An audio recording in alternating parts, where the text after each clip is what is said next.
J'ai vu une dame, alors au début je ne savais pas que c'était une dame, une personne vêtue de rouge.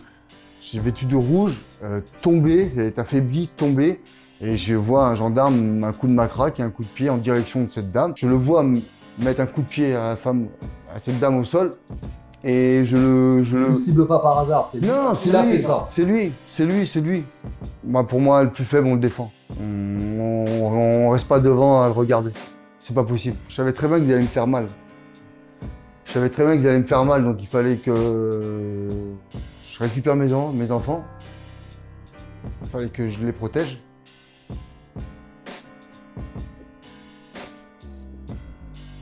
Il fallait que je trouve ma défense. Et après, j'allais me rendre, c'est tout. Parce que moi, j'ai pas d'avocat, j'ai rien. Voilà.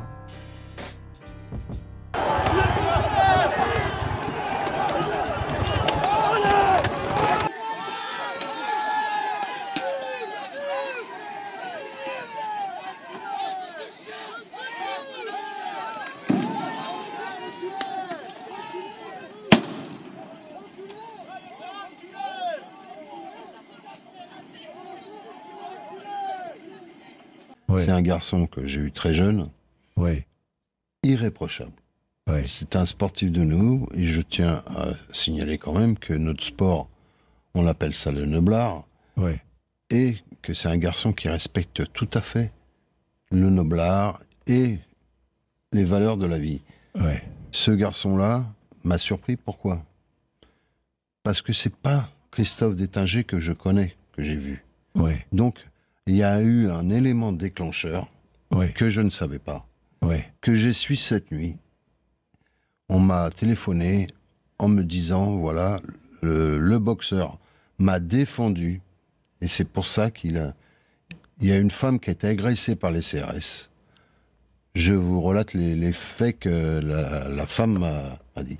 Donc moi, je lui ai dit, madame, c'est bien, ben, on va prendre contact avec l'avocat de Christophe, parce que moi, j'ai pas réussi à le joindre, Christophe, bien sûr. Mais s'il peut m'entendre là, je lui conseille fortement de se rendre. Oui, parce qu'il n'a pas été arrêté, interpellé. Hein. Avec son avocat, et qu'il puisse s'expliquer, parce qu'il y a des gens qui m'appellent, qui me disent, mais quelle image on donne à ce garçon? Vous voyez, il était là quand même, hein, au moment de la manifestation. Comme tous les gilets jaunes. Oui. Hein, il était là, et il a le droit de revendiquer aussi ses moyens. Tout à fait. Justement, je ne comprends pas un homme qui a été à ce niveau, qui a été champion de France, donc qui maîtrise son sport. Son art, on dit la boxe c'est un art. Bon, ulcéré, bon, il fait le coup de poing. Bon, c'est déjà condamnable, mais qui continue à frapper le policier à terre avec les pieds, c'est là où, pardonnez-moi, mais il perd le contrôle de lui-même. Il le perd. Je ne connais pas les tenants et les aboutissants, mais je vous dis qu'une femme m'a prévenu, comme quoi entre guillemets, il l'a sauvé. Il a dû péter un plomb, à mon avis. C'est la seule. Parce que Christophe, c'est pas lui.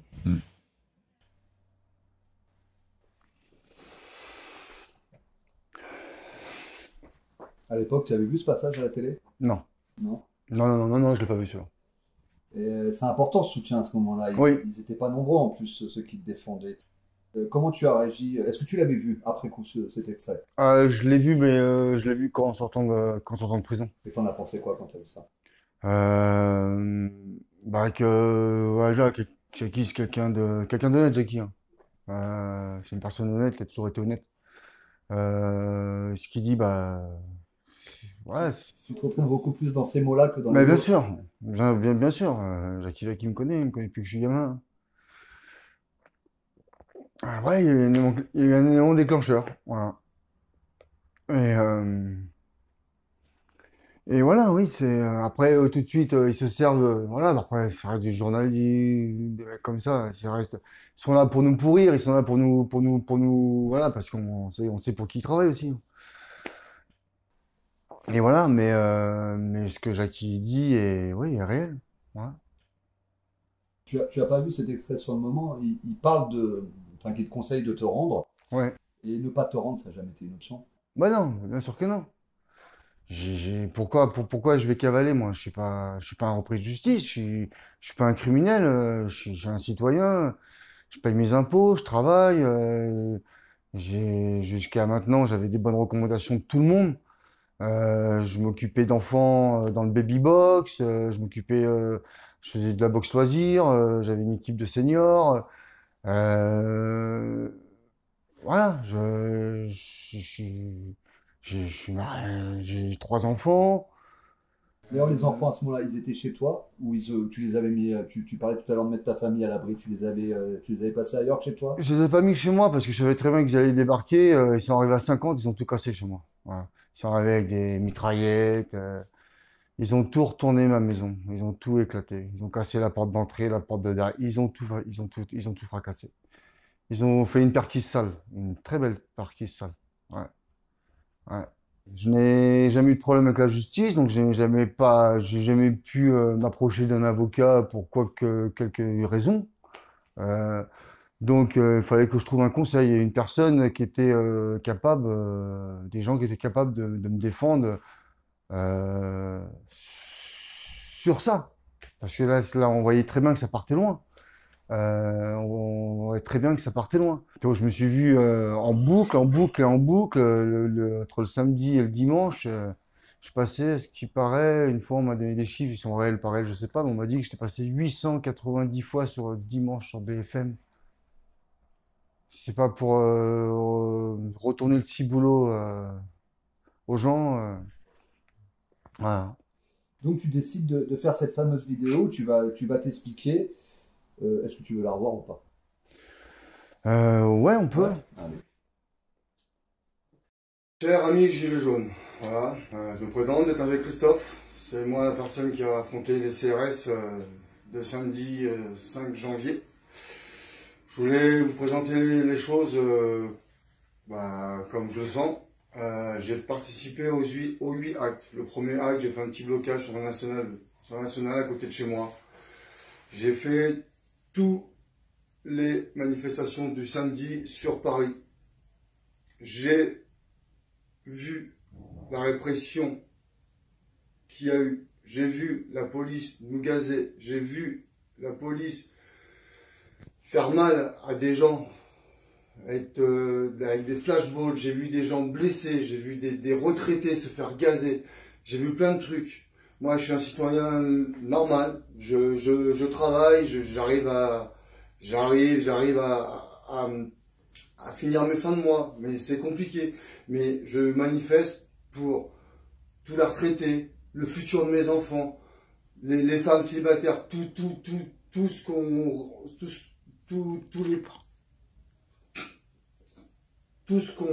tout ce qu'on manifeste.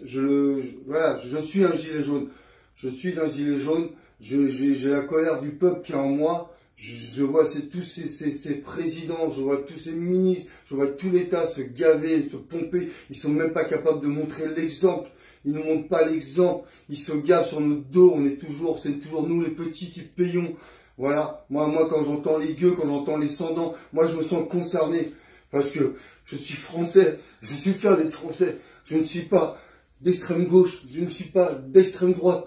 Je suis un citoyen lambda, je suis un Français. J'aime mon pays, j'aime ma patrie, j'aime tout. Maintenant, c'est sûr que, à force de se faire taper, ben oui, je me suis fait gazer le dernier jour. Oui, j'ai voulu avancer sur les CRS, je me suis fait gazer avec mon ami, ma femme. Je me suis fait gazer et à un moment, la colère est montée en moi. Et oui, j'ai mal réagi. Oui, j'ai mal réagi. Mais je me suis défendu. Et voilà. Voilà. Je voulais vous dire ça. Je me rends demain matin, je me rends en garde à vue. S'ils m'ont pas chopé avant, j'espère pas. Et peuple français, gilet jaune, je suis de tout cœur avec vous. Il faut continuer pacifiquement, mais continuer le combat, s'il vous plaît. S'il vous plaît. Je crois que tu l'as fait le dimanche, toi, la vidéo. La vidéo, je l'ai fait le dimanche. Je la fais le dimanche et je demande à mon entourage de la diffuser au moment que je mets le pied dans le commissariat. C'était important pour toi de t'exprimer avant de te rendre? C'était important sur le principe où que je voyais le samedi soir, le dimanche, je voyais des saloperies sur moi. Je voyais, ils ont inversé les images pour choquer les gens. Ils ont inversé, donc ils mettent la scène des coups de poing en premier et après ils mettent la scène des coups de pied. Ils mettent les gants coquets. Voilà, le boxeur, le gitan, voilà, ils me mettent un panoplie de choses ouais, pour me pourrir, pour me salir. Donc, fallait que je, voilà, bon, là, à ce moment-là, je suis fatigué, hein. J'ai pas dormi de la nuit, ça travaille en petit boulot. Je suis fatigué, je suis fatigué. Et comme je te dis, toi, c'est vrai que je parle même pas de Gwenaël Diamant Rouge. Parce que, comme je te dis, pour moi, je, comme Jackie pouvait dire auparavant, j'ai mon élément déclencheur parce que je sais qui je suis. Je suis pas quelqu'un qui fracasse pour le plaisir. C'est jamais de la vie. Maintenant, j'ai toujours défendu le plus faible. Et, et, et voilà. Et c'est vrai que, comme je te disais tout à l'heure, c'est qu'arrive en garde à vue que j'arrive à me remémoriser tout parce que j'ai le temps. Là, je suis encore dans ma vidéo, je suis encore dans le speed.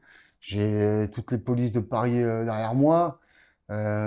C'était pas simple, hein. J'ai eu la coulante tout le week-end. Ouais. Je peux pas croire. Dans cette vidéo, tu implores les Gilets jaunes de continuer à se battre pacifiquement.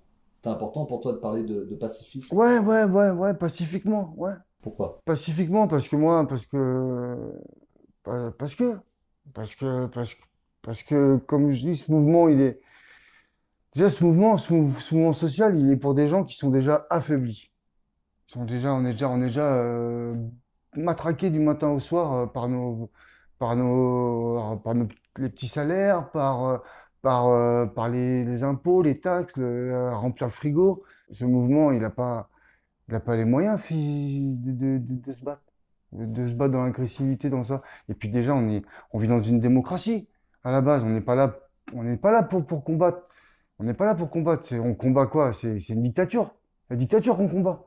Ouais, c'est quand il y a plus de justice, quand il y a plus, quand on peut plus rien faire. Maintenant, dans un pays démocratique, on est censé pouvoir donner son avis, son opinion, et c'est à eux, on les paye pour qu'ils travaillent là-dessus. C'est à eux de trouver des solutions. La seule solution qu'ils font, c'est nous éclater, nous bousiller. Voilà. Donc oui, pacifiquement, parce que c'est le chiffre dans la rue, c'est le monde dans la rue, et pacifiquement, c'est un mouvement social, comme je le répète, on aurait été des millions dans la rue. On aurait été des millions.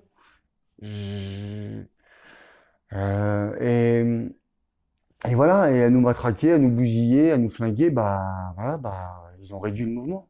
Ils ont réduit.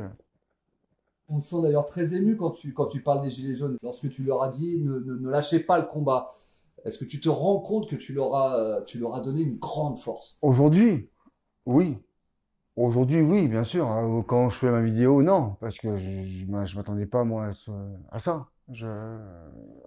Mais oui, après j'ai pu me rendre compte, je me suis rendu compte que oui, j'ai été comment dire, un symbole, le symbole à ce moment-là. Tu vois, puis moi, je l'ai pu le voir avec tout le soutien que j'ai pu avoir.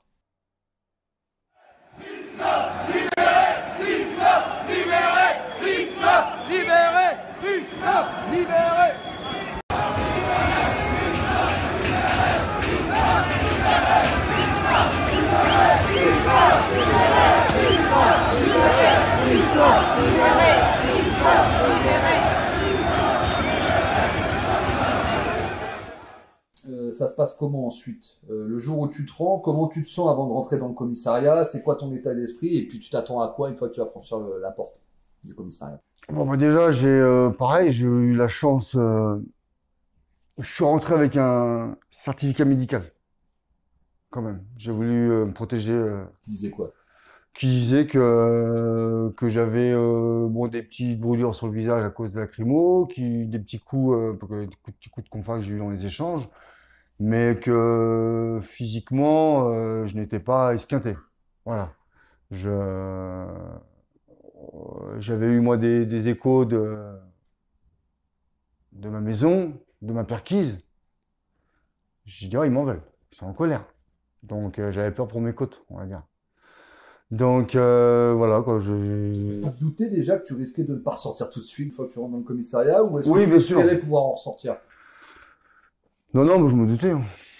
Je me doutais, je me doutais que vu comment la proportion que ça avait pris, qu'ils allaient me garder. Déjà, bon, ça, j'avais eu les conseils, les informations par mon conseil. Maintenant, sur une affaire de justice quelconque, j'aurais dû ressortir et être jugé après. Mais bon, là, on savait très bien que ça partait loin. Ça partait d'une autre dimension, hein. Puis une affaire de justice, c'est une affaire d'État. Comment ça s'est passé ta relation avec les policiers à ce moment-là, dans le commissariat? Les regards très compliqués au début. Très compliqués. Maintenant, après, garde à vue, moi, tu me mets en garde à vue, je suis un mec, moi, j'embête personne, moi. Moi, tu me poses là, j'hiberne. Voilà. Pourtant, c'est pas ma nature, hein. Je suis toujours quelqu'un qui bouge, quelqu'un actif, tout ça. Mais après, aussi par rapport au bienfait de la boxe, donc on sait garder sa patience à un moment donné. Voilà, qu'il faut attendre. Il faut attendre. Ça, c'est les compétitions, les combats. Donc voilà. Donc par rapport à ça, oui, c'est sûr que moi, ça a été mon dernier combat, ce combat. C'est mon dernier combat. Voilà. Il est là, mon dernier combat. Et tu dis au début c'était compliqué. Après ça c'est un peu. C'est compliqué, puis après avec les échanges, avec les échanges, ils ont très bien vu que moi j'ai le souvenir des flics, des BRI, qui m'ont pris mes téléphones, ils m'ont tout pris. Donc j'avais le téléphone pro, j'avais le téléphone perso, ils ont pris l'ordi, tout ça. Puis bon, ils ont fait leurs enquêtes. Ils m'ont dit mais t'es un mec quelconque. Je dis ouais. Il dit, à la télé, c'est qui là? Il dit, ce qui passe à la télé, les ordres qu'on a, nous on va chercher des terroristes, pas un mec comme ça. C'est un mec quelconque. Bah, je dis ouais. Vous voulez un café les gars? Ouais, mais c'était ça. Ouais, mais c'était ça. Voilà, donc voilà quoi, il y a un gros mec, tu vas payer. Tu fais combien d'heures de garde à vue? Je crois que je fais les. 48. Ouais, je sais pas, je me rends le lundi 7 et je passe en comparution immédiate, je crois, le 9. D'accord. Ouais, le 9. Et après la comparution immédiate, donc du coup tu vas être placé en préventive. Ouais. Donc tu vas être transféré, tu vas aller dans quelle prison? Fleury-Mérogis. Fleury-Mérogis? Ouais. Tu avais fait une première demande de remise en liberté qui n'avait pas été acceptée. Ouais, qui n'a pas été acceptée, alors que ça aussi, c'était pas normal. Parce que j'ai aucun antécédent, je travaille, j'ai 3 enfants, c'est pas logique. C'est pas logique. Légalement, si on prend les réels textes de loi au niveau pour ces trucs comme ça, je me suis rendu, c'est pas pour me sauver, hein. Sinon je me serais jamais rendu, hein. Voilà quoi. En restant dans le secteur, j'ai réussi à pas faire ce que je voulais, mais bon, j'ai réussi à me faufiler. Et maintenant, voilà, j'ai pas envie de vivre cette vie-là. Maintenant, si je voulais réellement, je disparaissais. Maintenant, après, moi, j'ai mes enfants, ils ont besoin de moi. Donc on revient sur ton transfert en prison en préventive. Est-ce que tu peux nous raconter ton arrivée, ton premier jour dans l'univers carcéral, comment tu te sentais psychologiquement à ce moment-là? Alors, je suis arrivé donc à Floride, je suis arrivé dans une aile où que c'est les gens assez VIP, des gens qui peuvent pas être avec tout le monde, avec tous les détenus, on va dire communs, ensemble, voilà. Et en fin de compte, il a fallu que je sois une grosse semaine en surveillance. Donc je me suis retrouvé réellement tout seul. Surveillance, ça veut dire En surveillance pour pouvoir analyser mon comportement, pour pouvoir m'intégrer à un groupe. Donc ça, c'était long. La première semaine était longue parce que mes avocats, j'ai mis longtemps à les voir. J'ai pas pu les voir tout de suite. Je sais pas ce qu'il y a eu. Il y a un problème. C'était la première fois qu'ils voyaient ça, eux aussi. C'était bizarre. Et donc j'ai mis du temps à les voir. Donc tu te retrouves un peu seul. Tu sais pas ce qui se passe. Le seul truc que tu vois, c'est à la télé. Et voilà, c'est pas les... Tu avais la télé quand même dans ta cellule? Ouais, j'avais la télé. C'est pas les bonnes infos, on va dire. Et pas de courrier, pas de parloir. Interdit de courrier, interdit de parloir. Non, mais le temps que ça arrive. D'accord. Le temps que ça arrive, voilà quoi. Et donc les premiers jours étaient très compliqués. Voilà. Tu sais pas ce qui va être ton futur. Le procès donc n'étant toujours pas là. On sait pas quand on va être cuisiné, tout ça. Et après, un jour, un parloir, les avocats, les courriers. Et puis bon là, ouais, un élan de motivation, et voilà. Et ouais, et c'était bien. Une fois que tu sors de cet isolement, de cette surveillance, comme tu as dit, tu venais de te rendre à la police, toute la presse parlait de toi. J'imagine que ton arrivée a dû provoquer un certain remous au sein des murs oui. de la prison. Oui. Est-ce que tu peux nous en parler par rapport aux autres prisonniers? Comment tu as été accueilli? Positivement. J'étais. Concrètement. On voit sur les images, hein, tape de gendarmes. Donc sur les gens qui sont dans l'incarcération. Mais ça s'est matérialisé comment? Comment tu as senti qu'ils étaient contents de te voir arriver, si je puis dire? Ah bah le peu de fois que je suis sorti de ma cellule, c'était pour donc on avait vraiment un couloir où on sortait que groupe par groupe. Donc moi j'étais intégré sur un groupe de 3-4 personnes. Sinon après je voyais personne d'autre. Après c'est juste quand j'allais au parloir. Quand j'allais au parloir, je traversais les couloirs, je descendais les étages. Donc là je voyais les gens, les incarcérés en commun. Et ouais, bah, c'était un match de foot, Paris-Marseille. C'est-à-dire? Un gros brouhaha, c'était ouais, boxeur, ouais, quoi, c'était, ouais, Ouais, c'était fort. Ouais, c'était fort, ouais. Tu t'es senti accueilli, du coup? Je me suis senti accueilli, donc voilà, maintenant, après, voilà, l'acte en lui-même, voilà, je l'ai fait, tout ça, maintenant, après, c'est vrai que, bon, c'était fort. C'était fort, et d'un côté, des fois, je me dis que c'était pas plus mal que je sois, même moi de mon côté, isolement, parce que ça aurait été dur à vivre ça tous les jours, quotidiennement. Voilà.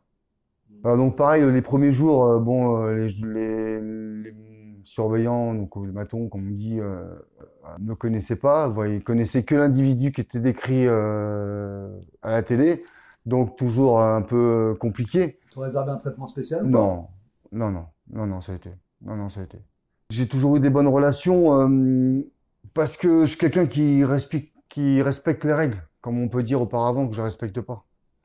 Je les respecte pas, moi, pourquoi je respecte pas? Moi, ce que je respecte pas, c'est, moi, le respect, je le donne à tout le monde. Je le donne à un petit, je le donne à un enfant, je le donne à un vieux. Maintenant, celui qui me respecte pas, je le respecte pas. Voilà. Pour moi, un respect, il est mutuel. Donc, mais moi, maintenant, après, j'arrive dans un endroit, il y a des règles. Je vais pas faire mon malin. Je respecte les règles, hein, c'est tout. Donc moi, j'ai jamais frappé, j'ai jamais sonné, j'ai jamais fait chier les matons.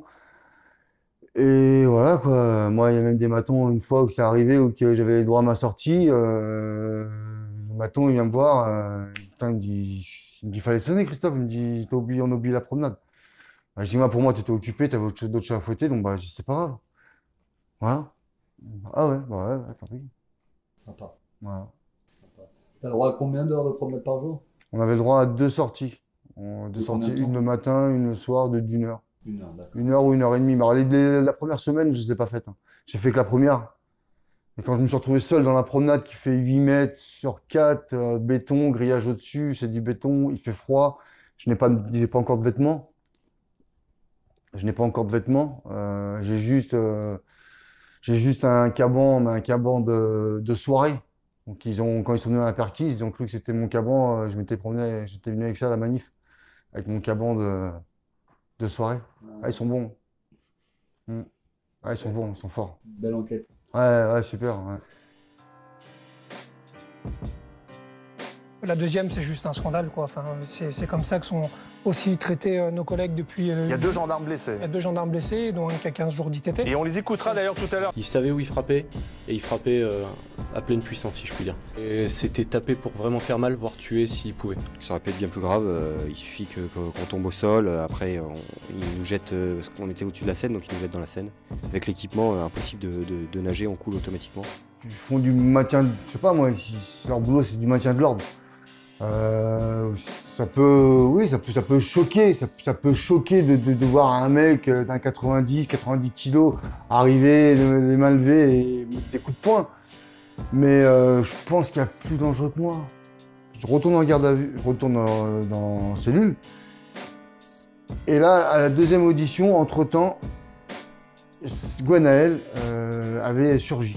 Bonjour, Gwenaël. Donc je suis là sur les vidéos, on me voit en boule rouge par terre au sol sur le pont. Le monsieur n'arrivait pas, le policier n'arrivait pas à arrêter son collègue qui était déchaîné. Et monsieur Didier est arrivé, a pris le policier et l'a enlevé de moi, des coups que je recevais. Donc il m'a sauvé parce que sinon j'y passais à cause de mes poumons. Si ce monsieur-là, je l'aurais poussé, j'avais dit à son gendarme, un collègue à lui essayait de le faire, comme par rapport au témoignage de Gwenaël. Moi, s'il avait dit, monsieur, ce que vous faites, c'est pas bien, je me serais juste fait matraquer et puis c'est tout. Tu vas avoir droit à l'honneur suprême de voir le président parler de toi. Je cite, le boxeur, la vidéo qu'il fait avant de se rendre, il a été briefé par un avocat d'extrême gauche. Ça se voit. Le type, il n'a pas les mots d'un gitan. Il n'a pas les mots d'un boxeur gitan. Ça veut dire quoi, ça? Ce ne sont pas les mots d'un gitan. Mais j'ai pas réellement compris. Oui, j'ai pris ça pour une insulte de ses propos. Acte 8, 5 janvier, masse de flics, Paris quadrillé. Les tournesols divers sont par milliers à chercher le soleil dans les beaux quartiers. Une force inconnue nous pénètre. Cela fait 8 semaines qu'un peuple se réveille, que les boulevards s'égayent. L'histoire se répète, elle se mange une droite. L'histoire bégaye, tes poings heurtent des casques et des boucliers. De ceux qui nous matraquent sans sourciller. Au milieu de ces grenades égoupillées, tu frappes pour tous ceux que l'histoire a oubliés. Pour tous les humiliés, c'est les mutilés. Tu nous fraises un chemin à la force de tes poings. J'entends du raffut, mais j'étais loin. Le peuple a tout vu, le peuple est témoin. L'écho de tes coups résonne dans nos mémoires. Il s'amplifiera dans les couloirs de l'histoire. Les gilets jaunes t'honorent, je sculpte ton cri. Une statue sonore, il faut croire que c'est écrit. Les monuments du peuple sont dans son cœur. Et dans ses luttes, et dans ses silences. Dans mon cœur un titan qui boxe en silence, repoussant les ténèbres. Un boxeur gitan, une gerbe de mots, une strophe d'étincelles. Pour Christophe d'Étinger, fumigène éternelle dans la beauté d'un geste. J'espère qu'ils ne t'ont pas trop éreinté. La presse n'y voyait que descendre. Tu as soufflé sur les braises d'un mois de décembre. Tu l'as dit, les plus faibles, on les défend. Aux grands hommes, la patrie reconnaissante. Aux grands hommes, la patrie reconnaissante. Aux grands hommes, la patrie reconnaissante. Tu as soufflé sur les braises d'un mois de décembre. Tu l'as dit, les plus faibles, on les défend. Aux grands hommes, la patrie reconnaissante.